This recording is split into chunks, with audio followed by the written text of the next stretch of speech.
Welcome in. Today, it's my pleasure to introduce to you Danica McKellar. She's obviously somebody you can tell looking at her. She's a famous face. Danica, welcome to our show. Thank you so much. Let's start with some things in your past and move on to your present projects, because you do have quite a bit going on right now. First off, I think people are thinking, where do I know her from? And obviously, the Wonder Years. You started out in 1988 at 11 years old, playing Winnie Cooper. That was an amazing, popular show. You grew up, I mean, that was from 88 to 93. So you basically grew up on camera. I did, yes, for sure. How did you, and you've got this fabulous life now. How did you manage to avoid the pitfalls of child actors? I really have to credit my parents, my mom especially, for keeping us grounded. Me and my sister, we both were acting at the time. And acting was always just going to be a hobby. It was never like, my mom always said she had a rule, okay, no TV series, no movies to take you out of town. The role of Winnie Cooper on the Wonder Years was only supposed to be a one-time guest role on the first episode. And that's why I was even allowed to audition for it. Otherwise, I wouldn't have auditioned. But then midway through shooting, they asked if we'd sign a contract. And I remember my mom was really hesitant, and she's like, this is not what this is supposed to be, but we'd already been on set for almost a week at that point, and she saw that the other moms, Joanne Savage, Jane Saviano, Marsha Hervey, were all very much like grounded people who weren't those typical stage moms that you hear about. So she said, you know what, I think we're going to be okay, but I'm getting you an expensive lawyer, and we're putting loopholes in. And if you ever want to get out of this contract, you just say the word and you can be out. I was like, okay, I won't, but thanks. What a sweet mom. Yeah, she gave you that opportunity, but she was looking out for you the whole time. She was looking out, because so many child actors, they just go the wrong way.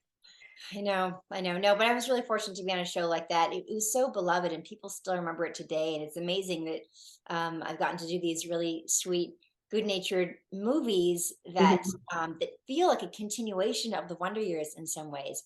First I did all those movies on Hallmark Channel, and now I'm doing movies for this new channel called Great American Family. Right. And the Christmas of the Drive-In, well, I've already premiered after this airs, but it's going to keep airing throughout December. So it's called Christmas of the Drive-In. And you'll see that movie has a lot of nostalgia in it as well. It's not 1960s like the Wonder Years, but 1950s. It's a 1950s style drive-in. So for my fans who love nostalgia, they will find it at Christmas with the Drive-In as well. Well, I love drive-ins. I don't know, were you old enough to go to the drive-ins all the time with your family? Because I was. No, I actually don't think I've ever been to a real drive-in.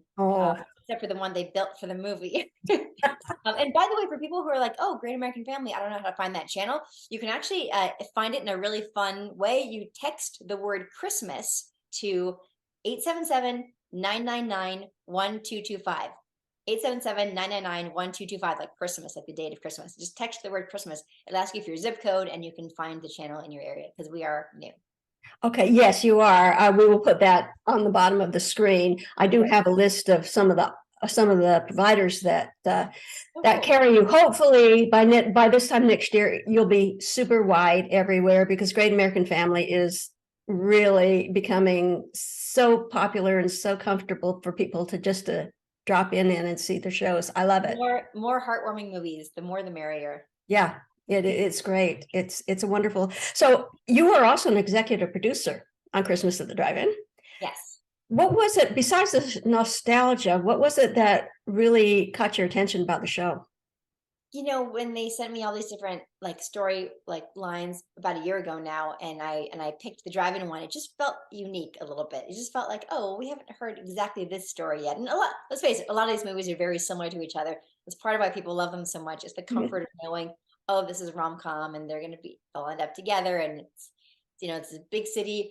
A woman comes into a small town and realizes that she wants to have a simpler life, and they have to save the farm, or whatever it is, and it's and she and the guy don't get along, but then they do, and they're fun, sweet, comforting stories to watch. But they're like comfort food. They really are like mac and cheese. This comfort food. And the drive-in thought, well, that's a cool new setting we haven't seen before. And I loved the idea of drive-ins, even though I've never been to a drive-in. And we had a lot of fun on that set.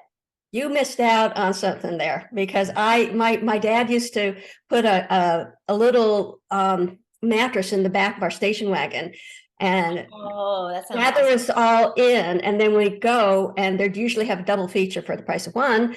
And towards the end, the little kids would get tired, so we'd go sleep in the back, and everybody else would be Aw. watching. So it was such a great memories from those drive-ins. That's so cool. I love that. Yeah, it's fun. But your character wanted a simple life and moved to, what state did you move to? New York New York. State, Okay. but not New York City. No, obviously, hopefully not New York City. You have done basically the same thing in your life because you grew up, you're a California girl. You grew up here, California, and you have moved to Tennessee. And I know so many people that in the last 2 years have moved to Tennessee. Now, I know you're not in Nashville. I love Nashville. I really do. Yeah. Yeah, Nashville, Memphis. It's so nice to have these cities nearby that are entertainment cities, because I've been in Los Angeles my whole life and I'm an entertainer, and having creative people, not far away is nice. It actually makes a difference for me. Yeah. Yeah. But what was the impetus for you to leave California? I mean, this is where you were I know. all your life. I mean, you went to college here, everything. Yeah, I know. And part of it is that that's an entertainment center and that's my business. Part of it is that we learned during the pandemic that you don't actually have to be physically in a location that's associated with your chosen craft, because a lot of stuff happens like this. And honestly, most of my movies are shot in Canada anyway, so I was traveling for that. Domino Masters, that was 6 weeks in Los Angeles, but that's pretty rare. And I could go to LA for 6 weeks to shoot something if I needed to. So I was like, okay, well, so I don't have to be here for that. The only other family that I had in Los Angeles was my mom, and she moved out here with us. So that's really great. Because honestly, for the money, like we have a much bigger house, and she has like a whole area that's her own like suite, and we built her like a real kitchen so that it's like a little her own area. Anyway, it's great. It's great. So she's with us. Uh, we just wanted more nature. We have friends here. Mhm. There's a lot of good things. Well, I do, like I said, I do know a lot of people that have moved out to the Nashville area. I'm not going to ask you exactly where you are, but it's just is becoming up and coming place where people can just chill out, enjoy life for a change, because it's not as hectic as being in a big city. But then you have the big cities close. Right. It's not hard to get to. I mean, look, driving in, LA traffic was always like 45 minutes an hour anyway. Like, Yeah. honestly. So it's not that different to go someplace if I want to go someplace like that. And in the meantime, just being surrounded by nature. I mean, I'm looking at just like, it's just trees and farmland and horses, and it's just so pretty. It's just so good for your soul. It is. It is. Really And especially, after the last couple of years that we've been through, that is just, it's a breath of fresh air, literally a Yes, breath of fresh air. exactly. Let's go back to when you were here. You kind of took a step back from acting after the Wonder Years, Yes. and you went to college, UCLA or USC? UCLA. UCLA. UCLA got a degree in mathematics. Exactly. I did something else. I was like, let's do something else now. You're a brainiac. You are a brainiac. So didn't I read that you developed some kind of I don't know if it's algorithm or what did you develop in? We helped to prove a new theorem. Oh, you did. Yes. Oh And my that gosh. mathematical physics. It was a lot. It was a lot of work, and it was a lot of fun. And I got to actually be a professional mathematician for a summer because I was paid. You like apply for stipends, and then you do this work, and we helped to prove something. And this was back in college between my junior and senior year. It's the kind of thing that a lot of people do when they're on their way to a PhD. And I didn't get a PhD. Some people think that I have a PhD in math. I don't. I only have a Bachelor of Science. But I did take graduate level courses, so I have sort of a pseudo graduate, experience. And what it resulted in was, first of all, I love doing the mathematics. I love what it does for your brain. I love how sharp I felt during that time. And I just love the challenge of it. And I love puzzles. But when I got out of college, I missed acting. I missed connecting with Mhm. people.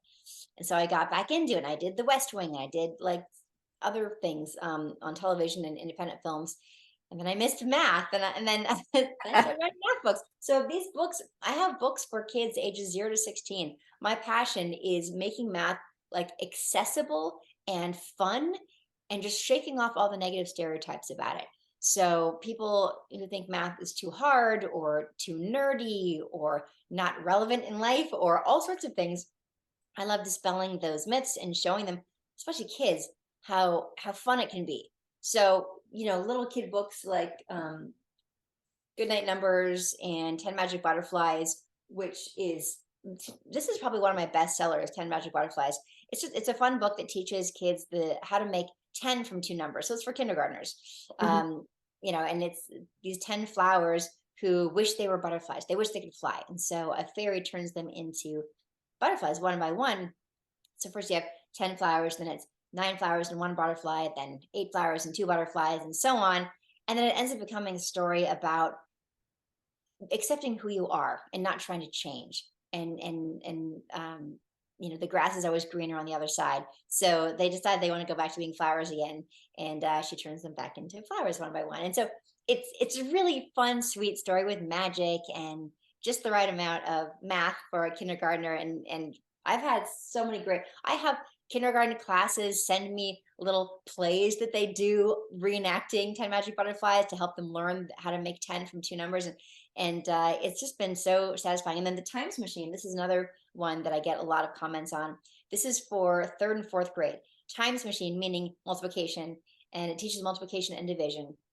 One of the things that schools struggle with is the time to teach the multiplication facts.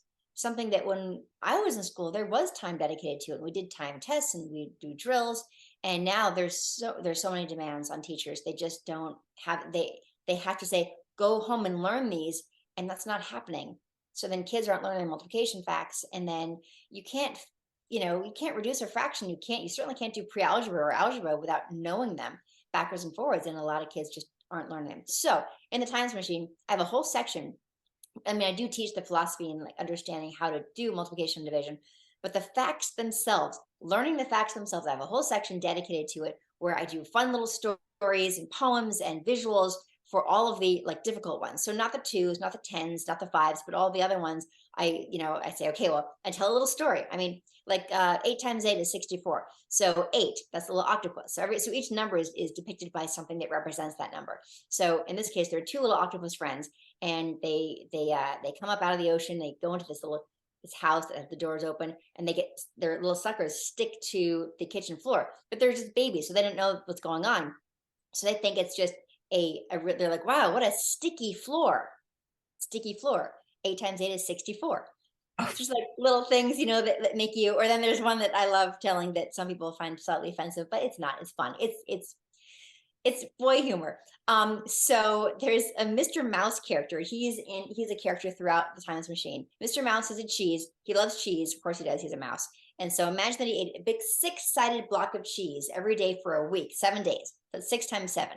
6-sided block of cheese every day for 7 days. 6 times 7. Well, at the end of that week of eating all that cheese, Mr. Mouse is pretty full and farty too. Farty too. So he's farty too. So 6 times 7 is 42. Kids don't forget that multiplication fact after that story, but that's what I do. So the Times Machine, again, let's make math fun and silly and shake off all the negative stuff that's associated with it that doesn't have to be associated with it. Math doesn't have to be boring. It doesn't have to be too difficult. It can be fun. You can use storytelling, and I am a storyteller, and so that is what I bring to the table with my math. I've got books all the way up through high school geometry. They don't all have fart jokes in them, but they can be found at McKellarmath.com. So from babies, like Goodnight Numbers, which is also a really popular one, all the way through. Oh, here it is. I've got my geometry book. Girls Get Curves. Geometry Takes Shape.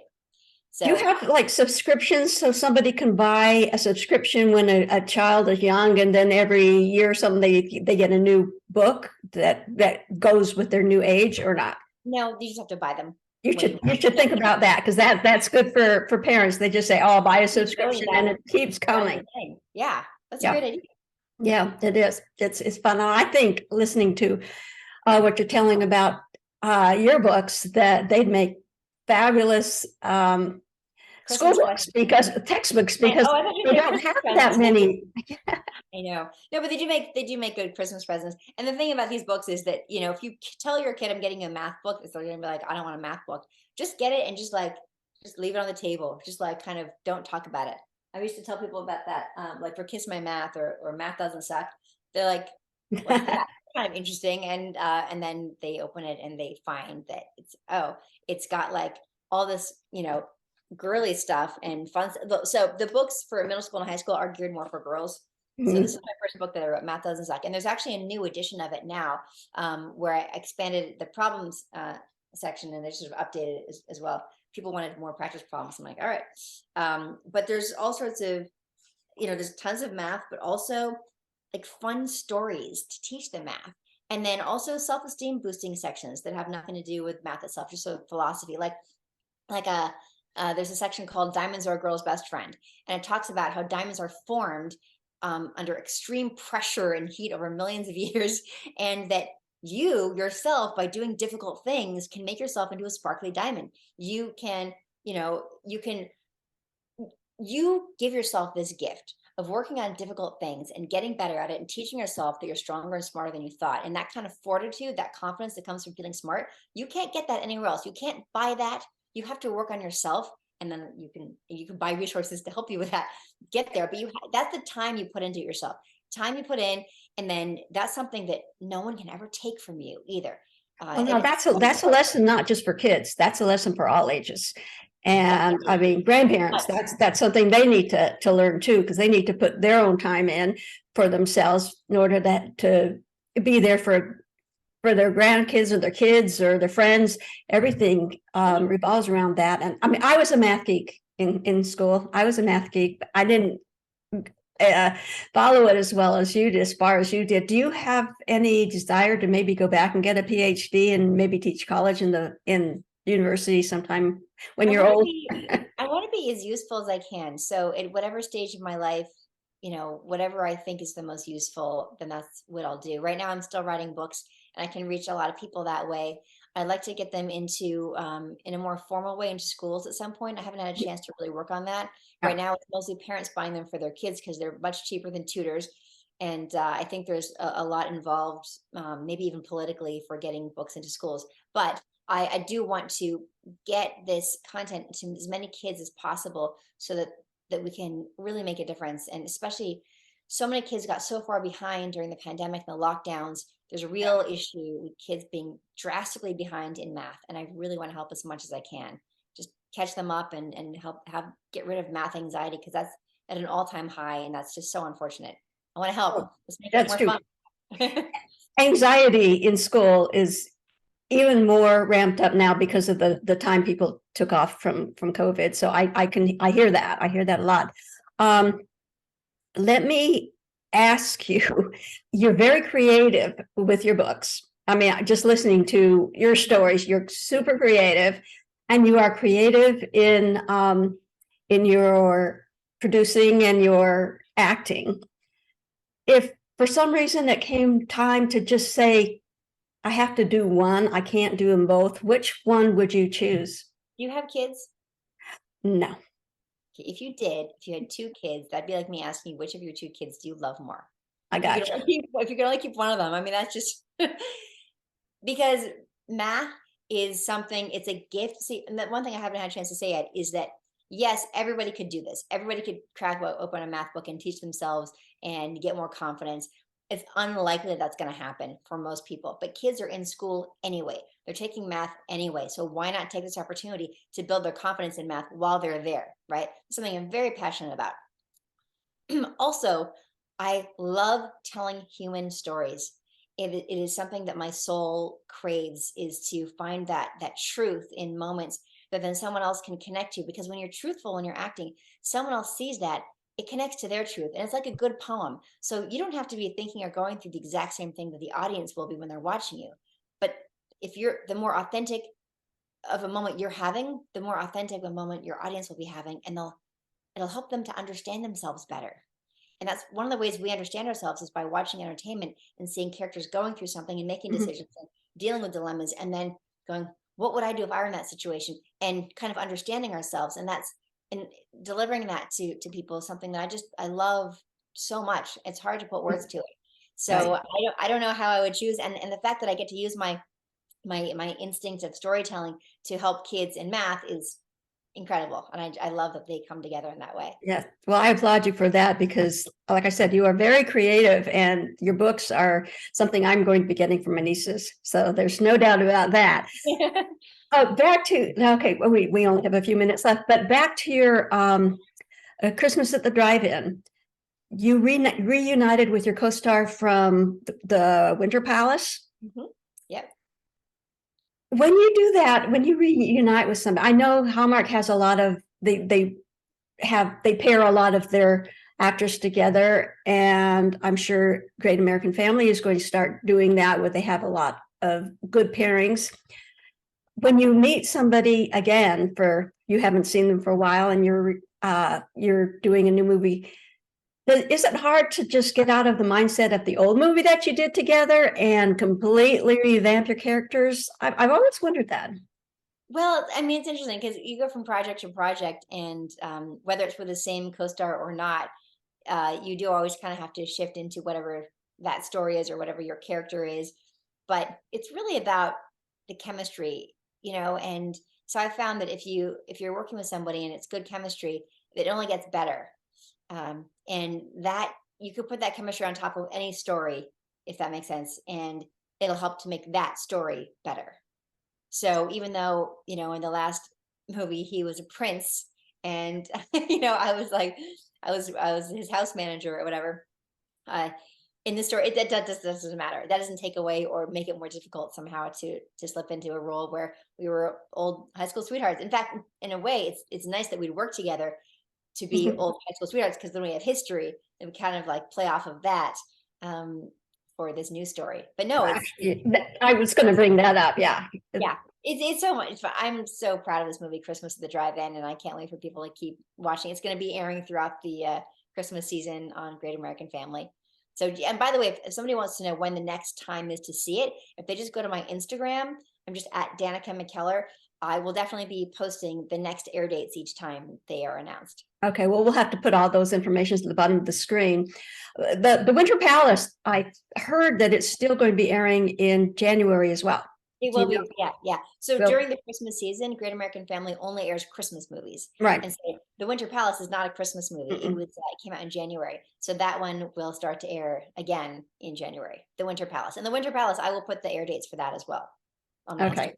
Because I did miss that last year. Oh, I'm ashamed to say that, but yes, I did miss, you'll love it. miss You'll that. love it. Yes, Well, like I said, Great American Family, a lot of people are still finding the channel. true. So back in January, I mean, they didn't have the 800 number that you can text to find out where the channel is. Also, if you go to greatamericanfamily.com, they have a channel finder link Mhm. as well, and you can just type your zip code into that. So that might be Right. easier for some people than the phone number. Greatamericanfamily.com, and just go to the channel finder. It's a great channel for, I mean, for all ages, basically. I mean, it's like we said, it's warm and fuzzy, but it's not saccharine-y. I love what they're doing over at that channel, and I'm so glad that they have embarked on this. They have several, the Great American Family, Great American Living. Living, great. There's a whole conglomerate there And with then I want to mention Great American Community is an app that you can get on your phone, or I think you can get it on your smart TVs too. I'm not totally sure about that part, but Great American Family, I'm sorry, Great American Community. If you search GA Community, all one word, GA Community, on your phone's app store, then you'll find it. And I do videos on there twice a week. Oh, And a lot wow. of people do. In fact, if you remember, there was a talk show on Hallmark Channel called Home and Family that Right. they canceled a couple years ago. Yeah, a lot of the lifestyle experts from that show, including Cameron Matheson and Debbie Matenopoulos, the hosts, Mhm. Lawrence Zarian, a whole lot of wonderful people from that show do video series, and they have videos dropping twice a week, every week on Great American Community. And my mom, who did some baking on Home and Family a couple times, she also has a video series on it. So you can check us all out there. Oh, wow. Family affair. Yes, yes. Well, what is fun about it is that people that have been with Hallmark for dozens of years are now discovering their family, their Hallmark people over in Great American Family, Great American Art. And so it's an additional outlet to go and watch your favorite people, your favorite kinds of stories. And I'm just happy that they're there and that they're Yeah, and for people who missed Home and Family, they can go to the app and see a lot of their favorites from Home and Family on that. I was so sad when Hallmark canceled that show. I still don't know why they did it, but Yeah. it's been revived over at Great American Community on the app. Yes. Well, Hallmark has been in a process of re-evolving and changing things and letting people go and things. And so those people that have gone are over at Great American. So that's a lot of people haven't known that yet. So now they do. Yeah. Home and Family is kind of sort of happening, sort of. Yes. That's a great place. Yeah. Okay. So by the time this airs in December, excuse me. So Christmas at the Drive-In will be running throughout December. Yep. Winter Palace will be running throughout January, maybe into February, you think? Maybe. Oh, sure. Oh, it seems to me like a Valentine's type of story too. The Winter Palace will air throughout all of the year that doesn't have Christmas. So like Christmas in July will probably just be Christmas movies again.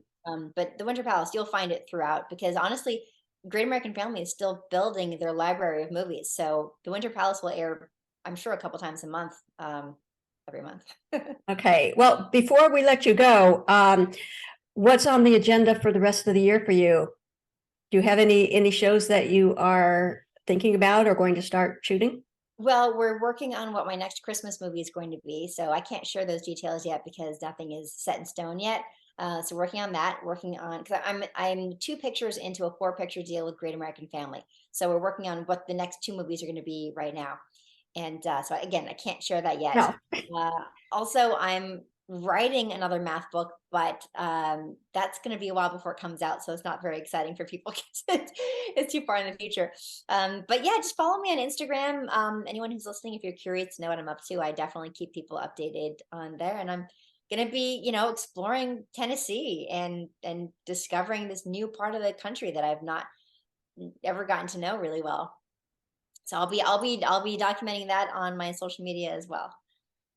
Great. Well, I wish you luck in Tennessee because it's a beautiful place. I every time I've been there, I loved it. And one of these days I'm going to stop in and see you. Sounds good. If I can find you, I don't know where you are, but yeah. Reach out. Okay. Well, thank you so much for spending some time with us. And so now we know about your books. We know about your 2 movies for December and January. And we look forward to seeing you on Great American Family. And what can I say? I'm so happy that you were able to spend some time with us. It's my pleasure. Thank you. Well, I will see you soon. Sounds good. Enjoy Tennessee. Thank you. Bye-bye. Bye. So my thanks to Danica McKellar. She is such a joy to speak with. And looking forward to seeing her new movie and her other movie in January. So we have plenty of Danica coming down the line, and as well as her books. In the meantime, let me wish you all a very happy holiday season. Whatever holiday you celebrate, enjoy it and have a great new year. I will see you in the new year. Take care, everybody. Bye-bye.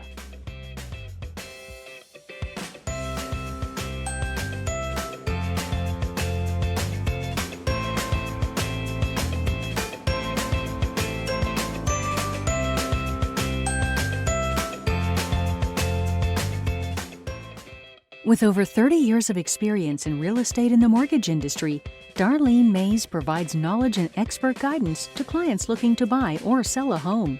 Serving clients throughout South Orange County, Darlene specializes in the senior community of Laguna Woods Village. Darlene works with her clients to ensure the highest level of service, from the beginning of the process right down to the closing table. If you are looking to buy or sell, who you work with really does matter. Call Darlene Mays today.